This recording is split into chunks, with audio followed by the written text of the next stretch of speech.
자, 찾으셨으면 우리 마가복음 1장 35절에서 42절 말씀 합독하겠습니다.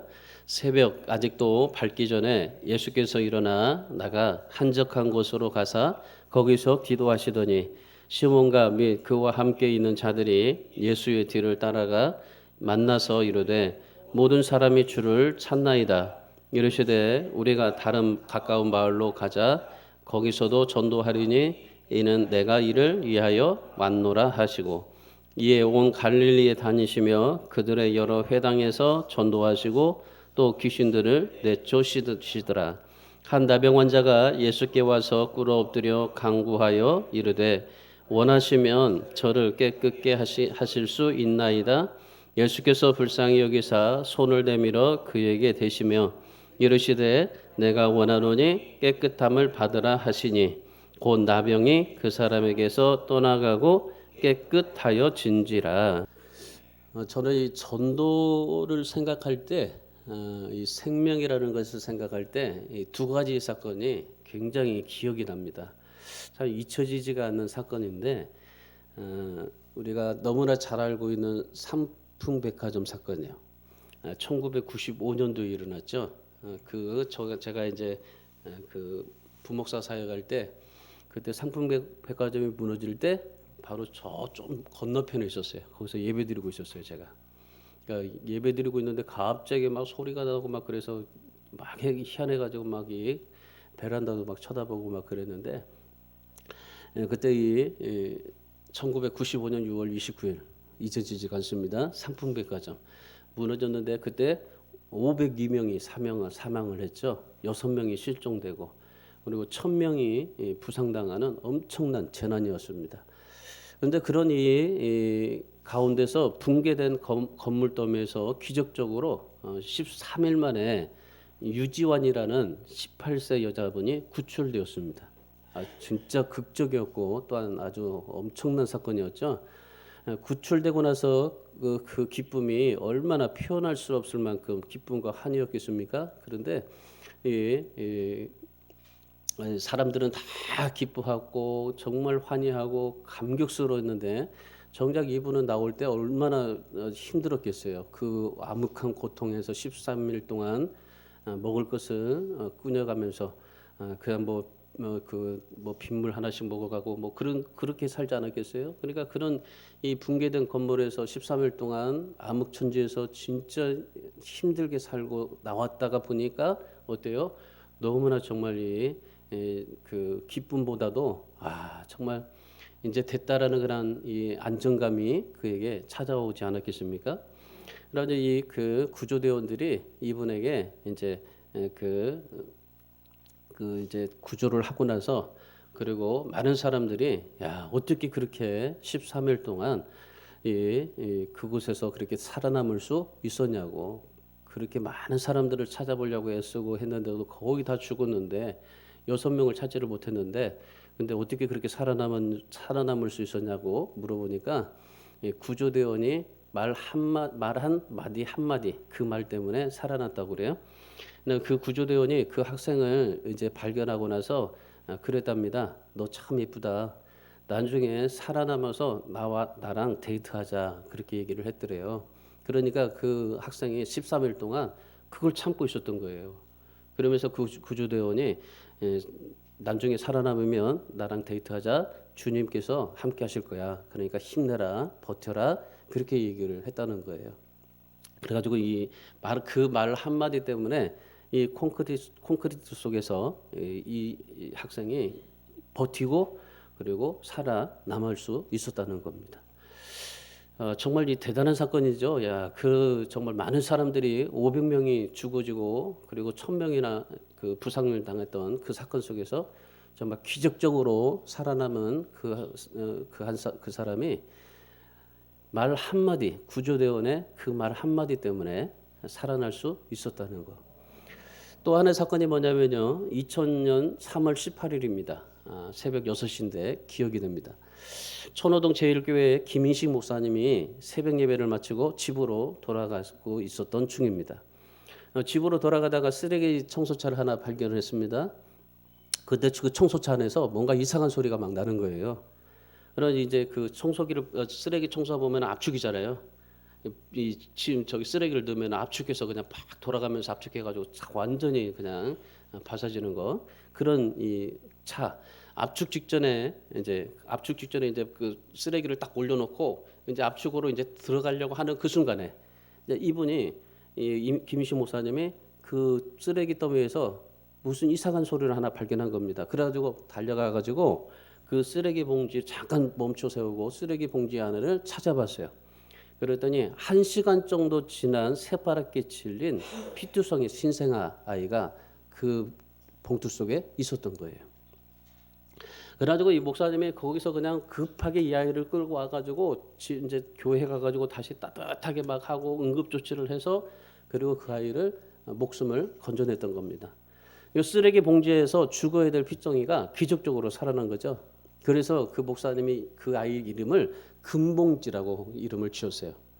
그러니까 지금 2000년도니까 지금 몇 년이 24년이잖아요. 지금 이 아이가 24살이 된 거예요, 지금. 그러니까 그 아이가 이 피덩이가 본능적으로 울음을 터뜨리지 않았으면 그 아이는 어떻게 될까요? 정말 그 아이는 신음소리를 내지 않았으면요, 그 생명이 압축 청수차에서 갈기갈기 찢어져서 시체가 되었을 겁니다. 근데 그 아이가 울었어요. 본능적으로 울음을 터뜨렸어요, 아이가. 그러니까 울음소리가 신음소리가 그 아이를 살리게 했던 겁니다. 그러니까 이 아이의 그 말 한마디예요. 울었던 그 말 한마디.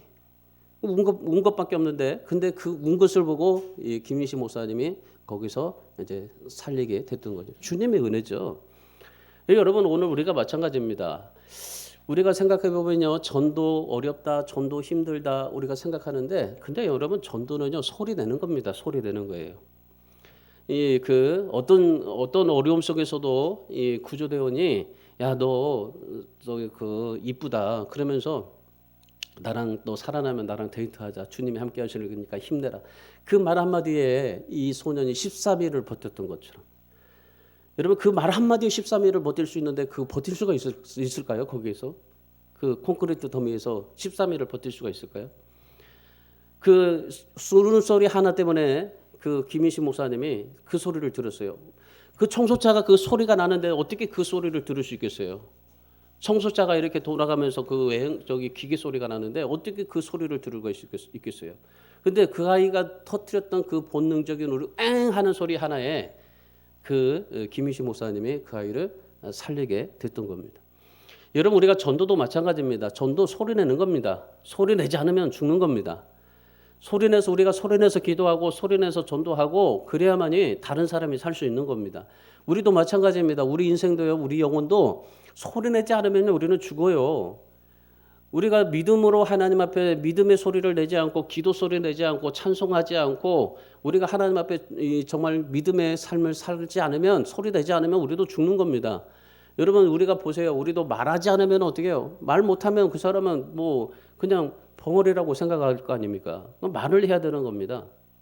그러니까 우리가 어떤 사람을 만나든지 만나는 사람마다 전도할 수 있는 기회로 포착하고 그리고 때를 얻든지 못 얻든지 복음을 전하는 것이 바로 그것이 우리가 하나님 앞에 전도하는 삶입니다. 위대한 교육자 호레이스 만이라는 사람이 이런 말을 했습니다. 습관은 밧줄과 같다. 우리는 습관이라는 밧줄을 매일 짜고 있다. 그렇게 짜인 습관은 결코 파손되지 않는다. 그래서 전도의 습관, 거룩한 습관을 매일 익혀야 진정한 부흥, 진정한 변화를 가져올 수 있다. 여러분 우리가 습관이라는 것을 우리가 늘 습관처럼 삽니다. 습관처럼 말하고 습관처럼 행동하고 습관처럼 모든 것을 그렇게 삶을 살아가는데 그런데 오늘 우리가 전도도 습관이다라는 거죠. 이 전도를 뭐 못한다, 힘들다 그렇게 얘기하는데요. 전도는 습관입니다. 하다 보면 계속 하다 보면 소리내다 보면 전도가 되는 거죠. 그리스도인들에게 전도의 습관, 거룩한 습관이라고 이렇게 말을 하는데 여러분 그러면 이 전도의 습관이 뭘까? 오늘 우리가 이 열매를 우리가 생각해 보면서 저번 주 신앙의 열매를 어떻게 맺어야 될까? 오늘은 전도에 대한 열매를 어떻게 맺어야 될까라는 것을 생각해 보는데 우리가 습관이라는 그런 이 주제를 가지고 우리가 좀 같이 적용하고 싶어 하는 거죠. 그러니까 신앙도 우리가 습관이었죠. 자, 지금 오늘 우리가 전도도 습관입니다. 이 습관인데 그 전도의 습관을 평생 동안 보여주셨던 분이 바로 예수 그리스도십니다. 그러니까 주님은 늘 전도의 습관을 가지셨어요. 그러니까 아침에 새벽부터 시작해서 저녁에 잠잘 때까지 예수님은 전도의 습관입니다. 오늘 본문의 말씀을 보시면은 여러분이 이 말씀의 맥락을 보시면 여러분이 왜 예수님께서 전도의 습관을 가지셨는가를 우리가 알 수가 있어요. 예수님이 전도를 어떻게 생각하셨을까? 전도를 어떻게 하셨을까요?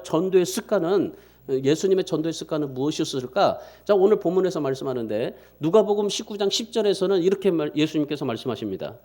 인자가 온 것은 잃어버린 자를 찾아 구원하려 함이라. 전도가 무엇이라는 겁니까? 제자들이 그랬습니다. 어느 날 제자들이 예수님 앞에 전도가 무엇입니까? 우리도 전도하고 싶은데 전도가 무엇입니까? 물어볼 때 주님께서 내가 온 것은 잃어버린 자를 찾아 구원하러 온 것이다. 그것이 전도다. 그러니까 예수님께서 내가 이 땅에 온 것 자체가 전도다. 그러니까 예수님이 전도를 어떻게 생각하셨습니까? 잃어버린 자를 찾아서 구원하는 것이다라고 말씀하고 계십니다. 그러니까 전도만이 이 땅에 보내신 하나님의 뜻을 이루시는 것이다 말씀하고 계시는 거죠. 그래서 예수님은 이 세상에 오셔가지고 본인이 내가 온 것은 잃어버린 자를 찾아 구원하러 하러 오른 것이다. 그러니까 내가 이 세상에 온 것은 전도하러 온 것이다. 그러니까 예수님이 이 세상에서 전도하면서 사셨고 십자가에서 죽기 전까지 그 두 강도에게 전도하다가 돌아가셨어요. 그리고 예수님이 승천하시면서 마지막 제자들에게 마태복음 28장 19절 말씀에서 너희는 가서 모든 민족을 제자로 삼으라 전도하라고 명령하시고 가셨어요. 그러니까 예수님께서 이 세상에 오셔서 하신 말씀, 그리고 사역하시면서 하신 말씀, 그리고 죽으시면서 말씀하신 말씀, 그리고 승천하시면서 하신 말씀 다 무엇입니까? 뭐예요? 전도였었어요. 전도. 애플 창시자의 누구냐면요, 스티브 잡스였었죠. 이 애플 지금 뭐 애플 엄청나게 우리 젊은이들은 다 애플이고 그리고 우리 중년들은 다 삼성인데, 근데 이 애플을 만들었던 그 스티븐 잡스가 이 애플을 처음에 만들어 놓고요, 회사가 너무나 안 됐어요. 성장하지 않는 거예요. 뭔가 좀 이렇게 뭘 일어서야 되는데 근데 이렇게 일어서지를 못해요. 계속 그 성장이 멈춰 있어요. 그럴 때 그 당시에 펩시콜라의 CEO였던 존 스컬리라는 사람이 있었습니다. 그러니까 이 사람이요, 이 펩시콜라를 굉장히 크게 만들었어요. 뭘로 만들었냐면요, 그 문구 하나로, 펩시콜라의 그냥 그 상업용 그런 이 문구 하나로 이 사람이 광고 하나로, 이 문구의 광고 하나로 엄청난 이 코카콜라의 그런 이 매출과 그 성공을 일으켰습니다. 그래가지고 그 스티븐 잡스가 이 사람을 좀 영업해서 우리도 뭔가 애플에 대한 뭔가 광고 효과를 통해서 한번 좀 일어나야 되겠다라고 싶어서 이 존 스컬리를 찾아갔습니다. 그때 이 스컬리가요 38살입니다. 이 38살에 코카콜라 사장이 된 거예요. 그래가지고 그 38살에요 이 코카콜라 광고 하나로 엄청난 그런 이익을 누렸죠. 명예와 재산을 누렸죠. 세상스럽게 뭐 그 사람이 뭐가 부족해서 뭐 저기 애플에게 돌아가겠습니까? 뭐 갈 수 있는 형편도 아닙니다. 아무리 애플에 스티브 잡스가 와서 한다고 해도 이 코카콜라에서 내가 누리고 있는 그런 명성과 재산이 얼만데 이걸 버리고 가겠습니까? 세상 뭐 자리를 옮기겠어요? 못 가는 거죠. 그럼에도 이 스티브 잡스가 10년 동안 집요하게 설득을 했어요. 와라, 좀 와달라, 같이 함께 하자. 그런데도 이 스컬리가 전혀 요동하지 않았어요. 끄떡도 하지 않았어요. 근데 그리고 나서 이제 10년 동안 이 사람을 열심히 이제 설득하다가 이제 끝내자. 마지막 말 한마디로 이제 하고 갔어요. 이 마지막 말 한마디가 뭐냐면요, 당신은 설탕물이나 팔면서 인생을 허비하겠습니까? 코카콜라가 설탕물이잖아요.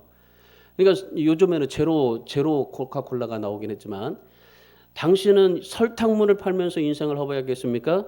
아니면 세상을 바꾸는 일에 자신을 던지면서 살겠습니까? 그 말 한마디였어요. 그리고 그 말 한마디가요, 이 스컬리의 마음을 움직였어요. 그래가지고 스티브 잡스와 함께 지금 애플이라는 그런 놀라운 그런 그 기업을 이루게 될 수 있었던 겁니다. 그러니까 그 말 한마디예요. 설탕물이나 팔면서 인생을 끝낼 거냐?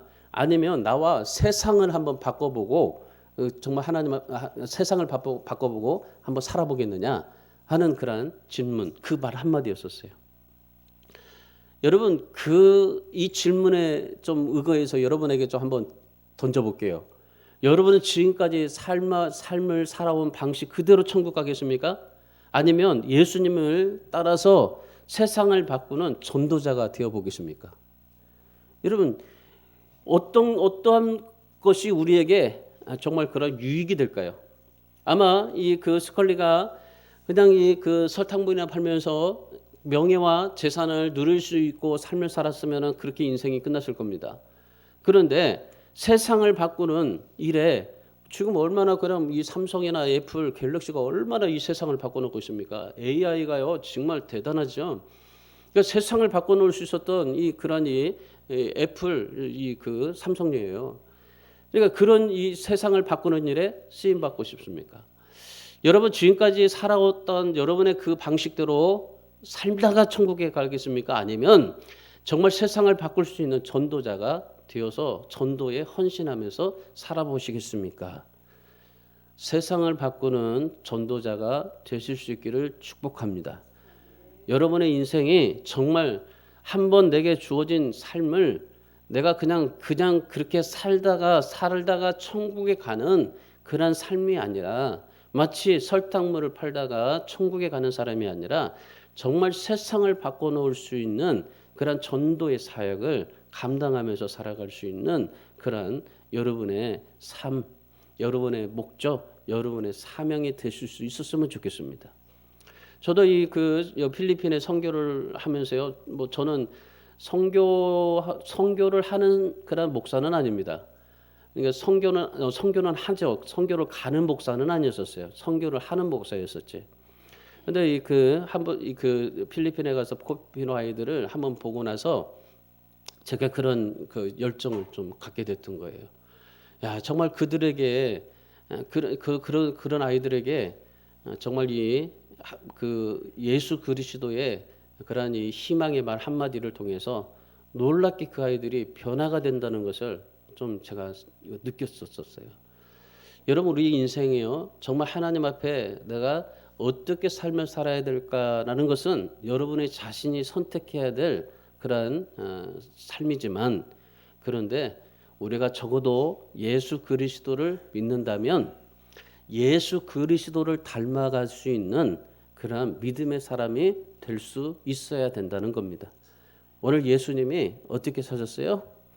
오시는 것도 전도, 그리고 사명도 전도, 그리고 마지막도 전도, 올라가실 때도 전도해줬어요. 그래서 여러분 이 전도의 사역에 세상을 바꾸는 일에 우리 모두가 다 하나님 앞에 쓰임 받기를 주님의 이름으로 축원합니다. 이 전도는 습관이라는 것이 왜 전도가 습관이냐? 오늘 본문의 말씀에서 주님이 보여주신 모범을 통해서 우리가 보면은 전도는 습관이다라는 것을 우리가 생각해 볼 수 있습니다. 자, 첫 번째 우리가 전도의 습관을 무엇이고 전도하기 위해서 주님께서 어떻게 하셨고 그리고 전도의 열매가 어떻게 맺혔는가를 오늘 본문에서 여러분이 좀 한번 보시기 바랍니다. 자, 첫 번째 예수님께서 전도하기 위해서 먼저 무엇부터 하셨냐면요, 기도에 집중하셨어요. 전도하기 위해서는 먼저 기도에 집중하십니다. 35절 말씀 보세요. 보면 35절의 말씀에 오시면은 새벽 아직도 밝기 전에 예수께서 일어나 나가 한적한 곳으로 가서 거기서 기도하시더니, 우리가 너무나 잘 알죠. 예수님께서는 늘 새벽에 가셔서 기도하셨어요. 감람산에 가서도 기도하시고, 그리고 오늘 본문에는 한적한 곳에 가서 기도하셨다고 그래요. 그러니까 늘 주님께서는 그 새벽에 가셔서 기도하셨어요. 기도하시고 그리고 하루를 시작을 하셨어요.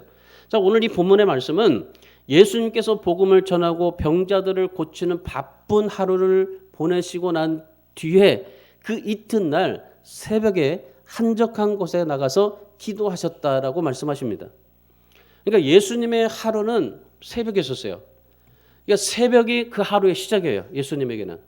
우리는 저녁을 자고 아침에 우리가 일어나고 그리고 우리는 24시간을 하잖아요. 그러니까 잠잘 때부터 우리는 또 잠잘 때가 하루지만은 예수님의 하루는요 새벽에 있었어요. 이른 새벽에 한적한 곳으로 가셨어요. 그러니까 여기서 이 성경학자들이 뭐라고 말하냐면요. 예수님께서 여기서 한적한 곳에 가셔서 기도하셨다라고 말하잖아요. 한적한 곳을 여기서는 뭐라고 얘기하냐면요. 갈릴리 동편, 갈릴리 바다 동편 사막지대. 그러니까 뭘까요? 광야. 그러니까 예수님께서 어디 가서 기도하셨다고요? 한적한 곳, 광야에 가셔서 기도하셨다는 겁니다. 새벽 미명에 예수님께서 갈릴리 동편에 있는 광야로 가셨던 겁니다. 광야는 어떤 곳입니까? 버려진 땅이 아닙니까? 광야에 일부러 찾아간 사람은 없습니다. 모든 사람들이 다 대공원으로 가고 산으로 가고 들로 가지 광야로 가서 기도하는 사람은 없습니다. 보통 우리가 기도할 때 새벽에 교회 와서 기도하지 광야에 가서 기도하는 사람은 없습니다. 그런데 예수님께서 기도를 어디 가셨었어요? 회당에서 기도할 수도 있었음에도 불구하고 근데 예수님께서는 광야로 가셔서 기도하셨어요. 그 당시에 성전이 있었잖아요. 성전이 있음에도 불구하고 광야로 가셨는데 왜 예수님께서 광야로 가셔서 기도했을까요? 오직 기도에 집중하기 위해서였는데 기도에 집중하기 위해서였는데 왜 기도에 집중했습니까? 전도하기 위해서요. 전도하기 위해서. 오늘은 어떻게 전도할까? 어떻게 하나님과 대화를 나누면서 어떻게 전도를 할까? 하나님의 뜻을 이룰까? 그러니 기도에 집중하기 위해서였어요. 그러니까 예수님은 항상요, 이 세상을 보면 답답하잖아요. 지금 우리가 세상의 정치를 보면은 너무나 답답하고 지금 북한은 두 개 나라를 이루어간다. 또 우리나라 임종석도 두 개 나라를 이루어야 된다. 하여튼 답답한 소리들 하고 있는데, 자, 이 답답한 세상 보지 않고 하나님을 바라본 것이 예수님이었어요. 그러니까 예수님이 광야에 가서 기도한 것은요, 세상을 보지 않게 해서 세상의 소리를 듣지 않게 해서 그래서 이 하나님의 음성을 듣고 하나님 앞에 전도하기 위해서 광야로 가신 거예요. 오늘 본문의 38절의 말씀을 한번 보세요. 사람들이 예수님을 만나려고 아우성이었습니다. 그래서 예수님께서 그들을 전도하기 위해서 먼저 기도하셨다는 거예요. 기도하셨다는 거예요. 그러니까 사람들이 지금 예수님을 만나려고 기도하려고 있는데 그 기다리는 그 많은 사람들을 위해서 그 전에 뭐 하셨어요? 기도하셨다는 거예요. 기도하셨다는 거예요. 그러니까 예수님은 항상 사람들의 인기가 아닌 하나님의 영광에 집중하기 위해서 기도하셨던 겁니다. 그러니까 예수님의 기도는 왜 새벽에서 기도하셨어요? 세상을 보지도 않고 세상의 소리로 듣지 않고 사람의 인기도 보지 않고 그리고 많은 사람들을 보지 않고 오직 하나님과 집중하기 위해서 하나님의 뜻을 이루기 위해서 하나님께서 왜 예수님을 보내셨어요? 전도하기 위해서. 이 세상에 오셨던 이유는 바로 이 세상의 모든 사람들을 구원하기 위해서 오셨던 예수님의 그런 목적이었는데 그러니까 그 뜻을 이루기 위해서 어떻게 하셨어요? 오직 하나님께만 집중하려고 기도하시러 가셨다는 겁니다. 그러니까 예수님이 기도하셨던 것은요. 전도하기 전에 무엇부터 하셨어요? 기도부터 하셨어요. 왜요? 하나님의 영광에 집중하기 위해서. 그래서 여러분 오늘 우리가 전도할 때요. 전도하기 전에 뭐부터 해야 돼요? 기도부터 하시는 거예요. 아침에 일찍 일어나서 우리가 하나님 앞에 기도하고 오늘도 하나님 만나는 모든 사람마다 예수 그리스도의 복음을 전하고 어떻게 복음을 전해서 그들에게 어떻게 할까? 그러니 하나님 앞에 기도하는 거죠. 그러니까 하나님 앞에요. 이 예수님은요. 사역이 아닌 사명에 집중해서 기도한 거예요. 그런데 우리가 보통 보면은 사역을 위해서 많이 기도해요. 어떻게 일을 할까? 어떻게 할까? 무엇을 할까? 그렇게 기도하는데 예수님은요. 사명을 위해서 기도해요. 사명을 위해서. 여러분 신앙의 선배들이 많은 사람들이 그러잖아요. 기도는 호흡이다라고 그렇게 말씀하잖아요. 책도 나오고 또 많은 사람들이 그렇게 얘기를 합니다. 기도는 호흡이다. 알죠? 기도는 호흡이라고 알죠. 기도는 호흡이라고 알아요. 우리가 호흡을 어떻게 합니까? 호흡을 습관적으로 합니다. 습관적으로. 하지 말라고 해도요. 습관적으로 그냥 숨 쉬고 숨 뱉고 숨 쉬고 숨 뱉고 습관적으로 그냥 해야 돼요. 호흡을 멈추면 어떻게 될까요? 죽습니다. 그러니까 호흡은 생명이다라고 말씀하잖아요. 데살로니가전서 5장 17절에서 뭐라고 말합니까? 쉬지 말고 기도하라고 했잖아요. 그러니까 이건 무슨 말이에요? 기도는 호흡이다. 그러니까 기도는 해도 좋고 기도는 안 해도 좋다. 이런 선택사항이 아니라 뭐예요? 기도는 죽느냐 사느냐라는 거죠. 우리가 호흡을 하듯이 우리가 호흡을 해서 내가 호흡을 하면 살고 호흡을 하지 않으면 죽듯이 기도가 바로 호흡이다. 그러니까 기도는 어떻게 뭐예요? 습관이다. 그러니까 이 주님께서 전도하시기 전에 먼저 기도하셨던 것은 뭐예요? 바로 전도하기 위해서 이 주님께서 호흡하셨다는 거예요. 기도하셨다는 겁니다. 여러분, 그래서 우리가 하나님 앞에 이 기도 멈추지 마셔야 돼요. 기도 멈추면 어떻게 됩니까? 죽는 겁니다. 호흡하지 않으니까 죽는 겁니다. 우리가 호흡하듯이 여러분이 기도가 쉬면요 죽는 거예요. 기도 절대로 쉬면 안 됩니다. 매가 늘 습관적으로 기도가 되듯이 습관적으로 호흡이 되듯이 기도가 습관적으로 돼야 되고 전도가 습관적으로 돼야 되고, 그래서 기도를 호흡으로 생각하고 기도하셨던 예수님, 그래서 전도하기 위해서 기도의 습관을 만들었던 거예요. 그러니까 전도하기 전에 항상 기도의 습관을 만들고 전도하기 위해서 기도에 집중하고 그렇게 주님께서 사셨어요. 그러니까 여러분, 우리가 전도하기 전에 전도하기 위해서는 주님께서 새벽에 나가서 기도하시고 그 습관화시켜서 계속적으로, 그러니까 주님께서 늘 새벽에 나가서 기도하시고 전도할 대상자를 찾고 그리고 전도하셨어요. 여러분, 이것이 주님께서 하셨던 습관적이에요. 습관적. 그러니까 이 새벽 예배 나가는 것도 습관이에요. 습관. 기도하는 것도 습관이고 우리가 하나님 앞에 신앙생활하는 것도 이 습관이에요. 내가 얼마나 이 습관을 내가 습관화시키느냐예요. 전도하기 위해서 기도를 얼마나 습관화시키느냐. 그러니까 여러분, 오늘 우리 성도들이 기도로 정말 사역하는 일꾼들이 되실 수 있기를 축원합니다. 여러분, 기도의 습관을 좀 만들어 가십시오. 예수님처럼 기도하고 싶은 마음이 일어나고 그래서 기도로 하루를 열고 전도하는 주님의 습관을 배우고 따르고, 그래서 정말 전도하기 전에 기도하셨던 그 주님, 이 주님의 습관을 가져서 우리가 호흡 안 하면 죽는다. 습관처럼 호흡한다. 기도도 습관이다. 전도가 습관이다. 그래서 날마다 우리에게 이런 습관을 가지세요. 아, 전도하기 전에 기도부터 해야 된다. 이 습관을 가지세요. 자, 두 번째, 예수님이 이 전도하기 전에 기도의 습관을 먼저 가지셨어요. 기도부터 하셨어요. 어떻게 전도를 할까라는 하나님의 뜻을 바라고 기도하셨어요. 그리고 두 번째로 뭐 하셨어요? 전도의 계획을 세우십니다. 자, 38절 말씀 보세요. 38절에 이르시되 우리가 다른 가까운 마을로 가자. 거기서도 전도하리니 이는 내가 이를 위하여 왔노라 하시고, 새벽 기도를 마치시고 돌아온 예수님께서 제자들이 온 겁니다. 제자들이 와가지고 예수님 앞에 그런 겁니다. 예수님, 오늘도요 수많은 병자들이요 마을에서 기다리고 있습니다. 많은 사람들이 예수님을 기다리고 있습니다. 그런데 예수님께서 어떻게 하셨습니까? 그 제자들의 요청을 냉철하게 거절합니다. 이 제자들이 지금 많은 사람들이 마을에 기다리고 있어요. 예수님께서 그 전날에 그 정말 수많은 자들에게 병자도 고치고 복음을 전하고 그 수많은 사람들이 변화가 돼가지고 예수님이 오늘 또 이런 역사가 일으켜주지 않을까라고 생각해서 수많은 사람들이 모였습니다. 그리고 제자들이 왔어요.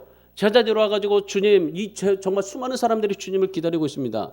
그러니까 주님께서 뭐라고 말씀하시죠? 야, 다른 마을로 가자 그래요. 아니, 여기 있는 지금 수많은 사람들을 놓아두고 어떻게 가요? 여기 있는 사람부터 하고 그 다음에 다음 마을로 가시면 안 되겠습니까? 그래도 예수님께서 뭐라고 말씀하세요?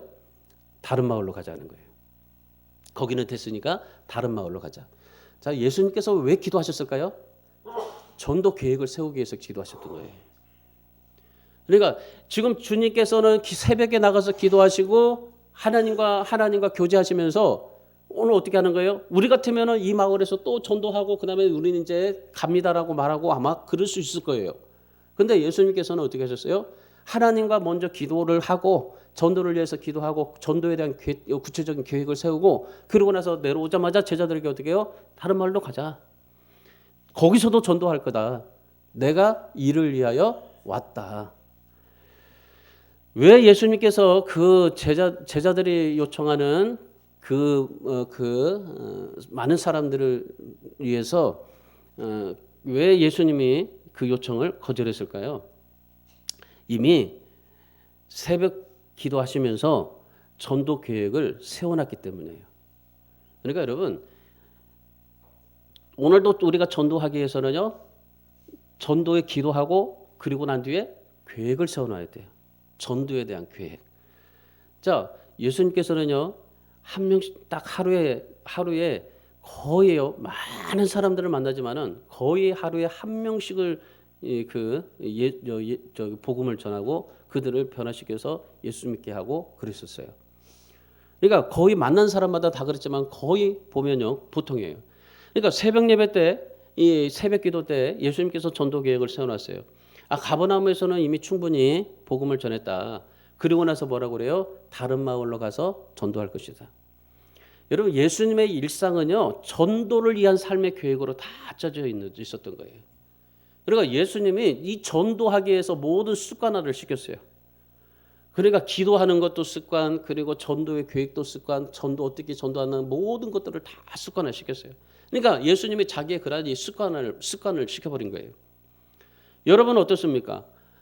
예수님의 제자로 살기 위해서 작정하고 산다면 여러분의 일상의 전도 계획은 무엇입니까? 여러분 하루 동안 여러분이 아침에 일어나서 여러분이 기도하면서 오늘 전도의 계획은 뭡니까? 예수님을 닮아간다고 말하면서 예수님을 우리가 정말 예수님을 내 삶 속에 모시고 주님과 함께 동행하고 주님을 닮아간다고 말하면서, 그러면 오늘 우리가 주님을 닮아가고 주님의 제자라고 말한다면 주님께서 어떻게 하셨어요? 일상을 새벽에 가서 기도하셨고 그리고 전도 계획을 세우셨어요. 그럼 우리가 하나님 앞에 기도하고 그다음에 오늘 하루 삶이 어떤 계획입니까? 돈 많이 벌었어요? 그리고 내가 어떻게 얼마나 많이 성공해서, 여러분 그런 계획을 세우십니까? 아니요. 오늘 주님이 정말 닮아가기를 원하신다면 어떻게 되겠어요? 전도 계획을 어떻게 세워야 하는 거예요. 여러분의 일상의 전도 계획이 무엇인가 한번 생각해 보십시오. 마태복음 28장 19절을 다시 한번 보시면은 너희가 가서 모든 민족을 제자로 삼으라고 말씀하셨잖아요. 그러니까 너희가 가서 모든 민족으로 제자를 삼으라. 여기 말씀을 잘 보세요. 구체적으로 전도의 책임을 누구에게 맡기셨어요? 전도를 누구에게 맡기셨어요? 우리에게 맡기셨어요. 그러니까 주님께서 마지막 승천하시면서 뭐라고 말씀하셔요?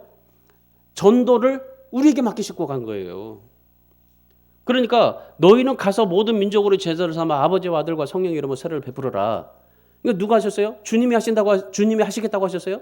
내가 할 테니까 너는 그냥 전도만 해. 그러셨나요? 아니에요.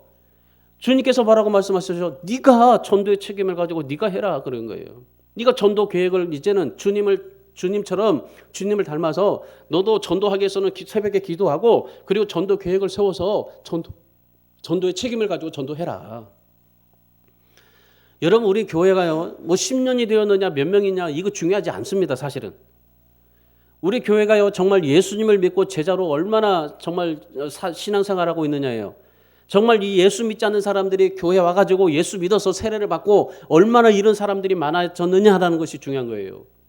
정말 이것에 우리가 하나님 앞에서 정말 더 우리가 좀 노력하고 애쓰셔야 되는 거예요. 주님은 전도의 열매가 있든지 없든지 여러분 그거 상관하지 않았어요.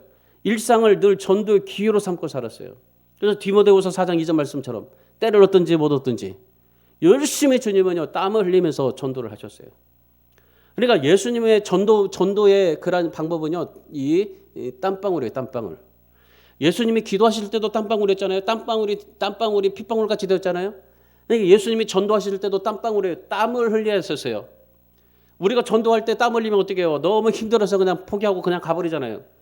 그런데 예수님의 전도 방법은 뭐였어요? 전도 계획을 세우고 전도 방법은 땀 흘림이었어요. 땀 흘림, 땀방울.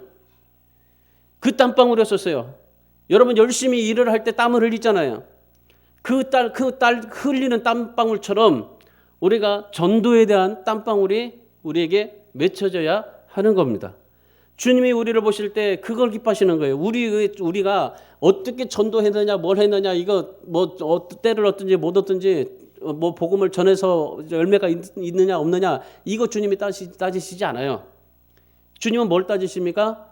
우리가 얼마나 전도에 대한 열정을 가지고 땀 흘려봤느냐 이거예요. 여러분, 그래서 주님께서 그걸 습관하셨어요. 제가 땀을 흘리면서 어떻게 수가성 여인을 만날 때는 언제 만났어요? 대낮에 만나셨잖아요. 그 팔레스타인의 대낮은요 38도, 42도 그렇게 가기 때문에요 정말 다닐 수가 없어요. 그럼에도 불구하고 예수님이 그 낮에 전도하러 다니셨던 거예요. 땀을 뻘뻘 흘리면서 전도하시러 가신 거예요. 그러니까 수가성 여인을 만나게 된 거죠. 여러분, 예수님은 그 전도하기 위해서 기도하셨고, 그리고 전도 계획을 세워놓고, 그리고 땀방울이 흘리면서 예수님이 전도하셨다는 겁니다. 이거를 주님이 습관하셨어요. 매일 습관하셨어요. 이렇게. 그러니까 한 영혼을 찾아서 전도하면서 삶을 사셨던 분이 바로 예수 그리스도십니다. 그래서 여러분, 오늘 우리도 마찬가지입니다. 전도하기 위해서는요, 우리가 어떤 기술이 필요 없습니다. 우리가 어떤 그런 스킬이 없어도 됩니다. 땀방울만 있으면 됩니다.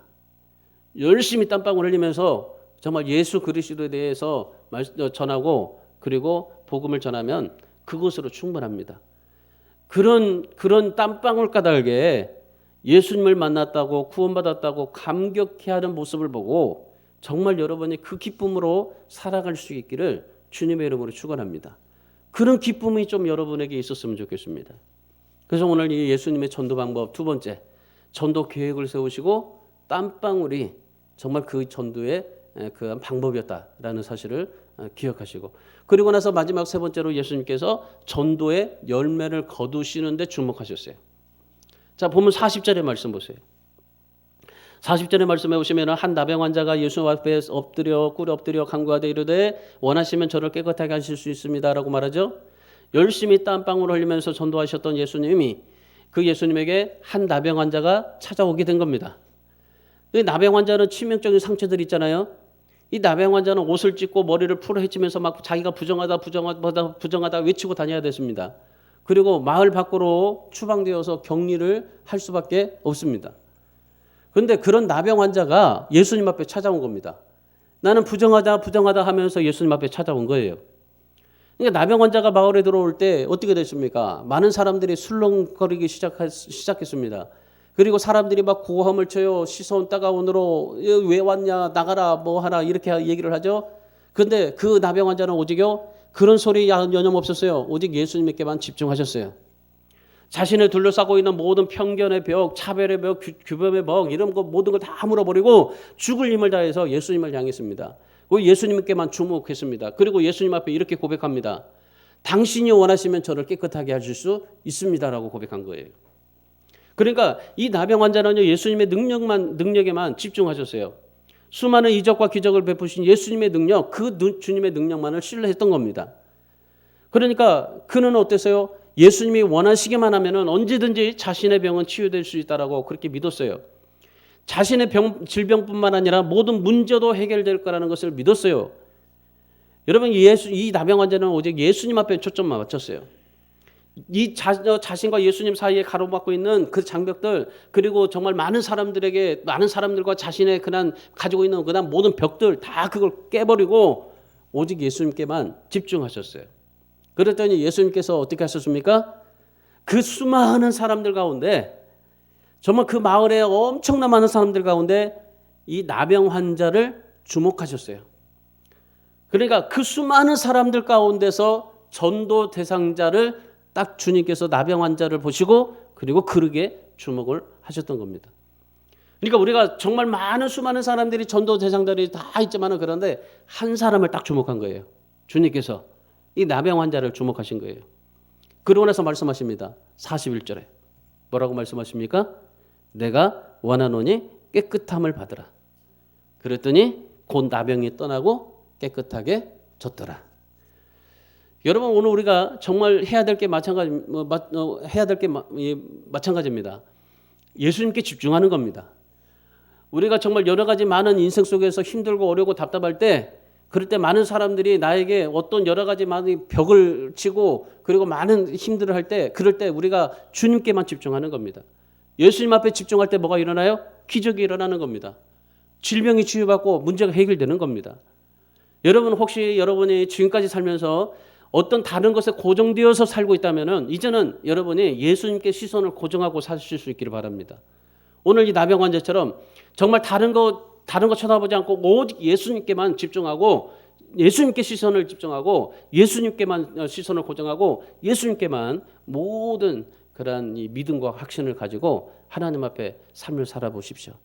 그러면 문제 해결받고 여러분의 모든 육신의 질병도 고침받게 될 줄 믿습니다. 오직 예수뿐이라는 찬양이 있습니다. 오직 예수뿐이네. 이 찬양 가사 중에 이런 내용이 있는데 크신 계획 다 볼 수도 없고 작은 고난 지쳐도 주께 묶인 나의 모든 삶 버티고 견디게 하시네. 은혜 아니면 살아갈 수 없네. 나의 모든 것 다 주께 바치니 참된 평안과 위로 되게 해주신 오직 주 예수뿐이네. 라는 고백이 있어요. 이 찬양을 썼던 사람은요, 아무리 눈을 크게 떠봐도 내 인생의 계획이 보이지가 않는다는 거예요. 하나님 내 인생의 계획이 보이지 않을 때 오직 하나님께 집중했더니 내 인생의 모든 그런 이 고난이 너무나 커서 하나님이 보이지 않았는데 하나님 앞에 내 시선을 고정했더니 주님께서 내 모든 인생의 모든 삶을 다스리시고 은혜를 주시더라 하는 고백이었던 겁니다. 우리 사랑하는 주안의 성도 여러분, 인생을 짧고 할 일이 많잖아요. 여러분 짧은 인생입니다. 할 일 많습니다. 근데 그 많은 할 일들, 여러분 다 할 일들 많이 하고 살지만은 여러분 예수님처럼 전도를 위해서 기도하고 계획을 세우고 땀 흘리면서 그리고 전도의 대상자에게 주목하고 그런 하나님 앞에 영광을 돌리는 그런 삶을 살아보지 않겠습니까? 우리가 정말 하나님 앞에 전도로 하나님 앞에 영광 돌리며 삶을 살아보지 않겠습니까?